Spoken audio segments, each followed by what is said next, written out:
Hey guys, I found my webcam, so I decided to jump back on with the YouTube Pagan Challenge. How do you view sacred texts and mythology? And I honestly think that part of the reason why I haven't been doing any of the YouTube Pagan Challenge, is that, I don't feel well read enough in sacred texts and mythologies to really speak a lot about this subject. So this video should be short, but that's just a theory. I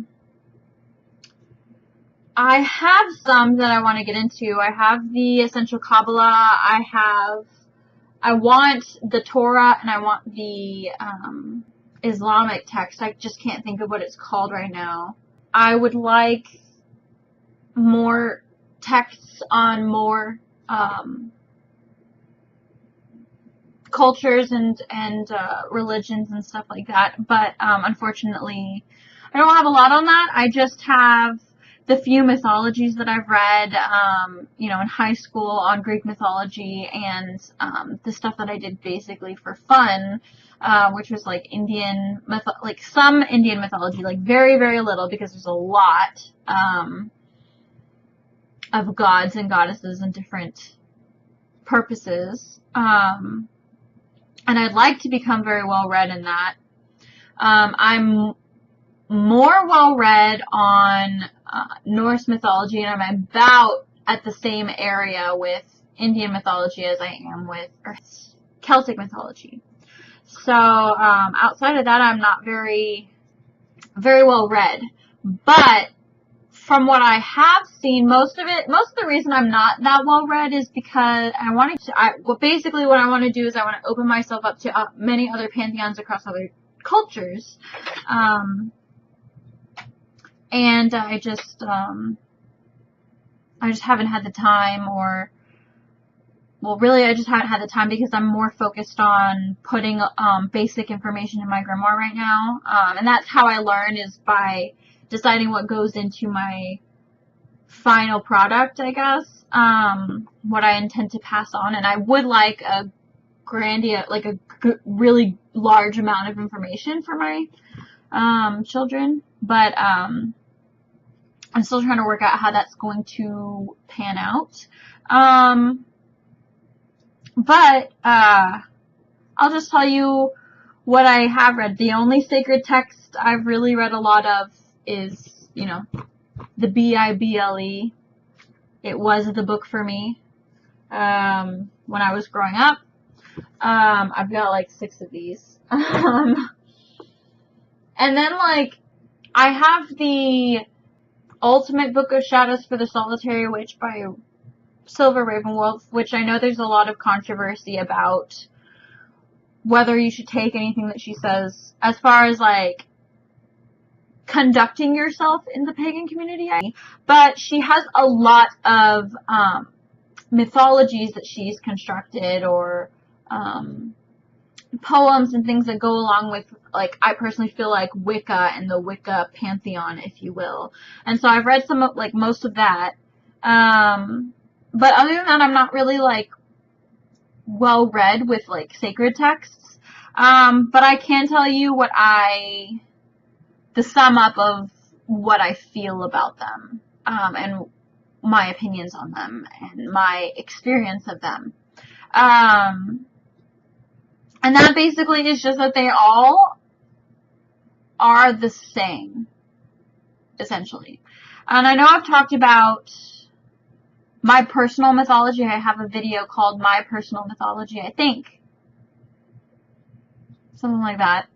I'll link it in the description box below. It might not be called that. But essentially what I say is that, to me, most of the reason why I came to this path is just because I couldn't not believe in anything. I grew up in a very strong, pretty strict Christian background. I grew up with a very strict Christian background and upbringing. So the likelihood of me coming out as an atheist, quite frankly, would have been a lot of work and, I guess, deprogramming, if you will. So I came to the conclusion, and I did consider myself an atheist out of rebellion when I was in, like, middle school. But then, like, halfway through that, I began to identify as, like, agnostic. And, like, religion was kind of a joke at the time. And then I found Wicca and, felt very tied to that because of, my ancestry and wanting to feel very close to my ancestry. But the general idea that I kind of keep now, I think, was probably introduced to me first by Charlie from Charlie Says Go. If you're watching, hi Charlie. But she basically talks about, like, and she calls it source energy. And I understand that as, like, to me, it's not like a name. It's like a definition of what I call it, the Great Spirit. You know, like this great power that we're all kind of attached to, and we're, like, within it and without it. You know, like, it's essentially, and source energy probably explains it better, but I like the emotion evoked by the Great Spirit. It feels more witchy to me, I guess. Or more archaic, I guess. But essentially, it's the same thing. It's the same principle. If you've seen Charlie's video on that, I don't know what it's called, and I won't link it, but she talks about it.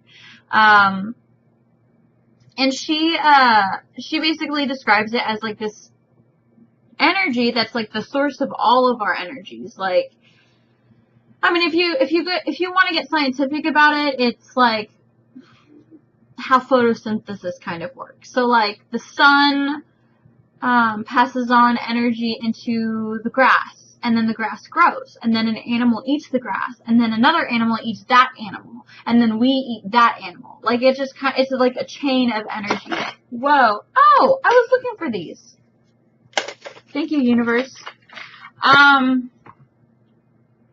But it's like a chain of energy, and it constantly is recycled. When you die, you go back to the ground, and then that energy essentially, like, recycles itself. That's the theory, anyways, behind it. Or at least that's the way I understand it.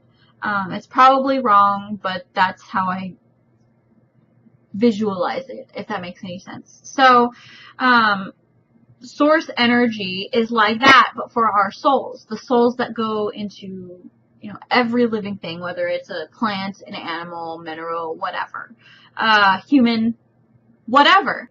And I think that the only way that early human beings could relate, or first of all, the only way that early humans could understand the life that they were living is to believe in something, that there was some sort of grand design behind it, and the way to relate to it is to make it like you.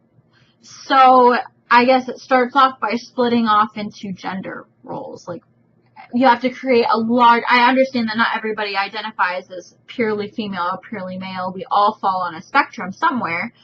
But you have to create the two extremes in order to find where we fall.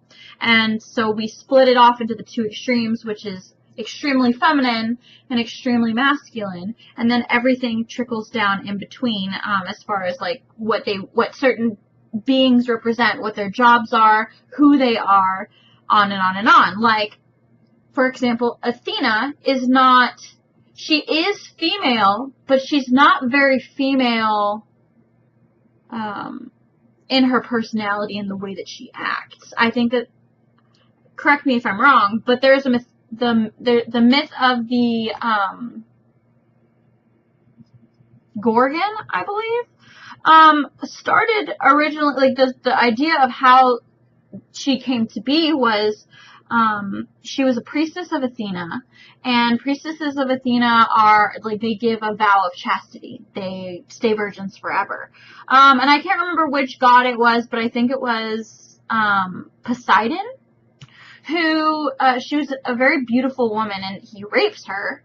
And instead of Athena getting mad at Poseidon, I guess mostly because they're both gods, she punishes the raped woman, and she becomes a Gorgon. Because she's so beautiful, she can't apparently keep men's hands off of her. Doesn't matter if they're gods or not. Like, that's just not cool. We have very strict guidelines for that. You understood that, and if you're too beautiful to be a priestess and follow those guidelines, then I'm going to take that beauty away and banish you, essentially. So she became a Gorgon because Athena cursed her that way. Now, most women, I don't want to put anybody in a box or put an entire group of people into a box, but I would think that most women would identify and empathize with the priestess and go, well, that's not fair. She didn't do it, like, just because she's beautiful and was raped by a god, like, she gets punished. That doesn't make any sense. Like, and it outright says that she was raped in the myth.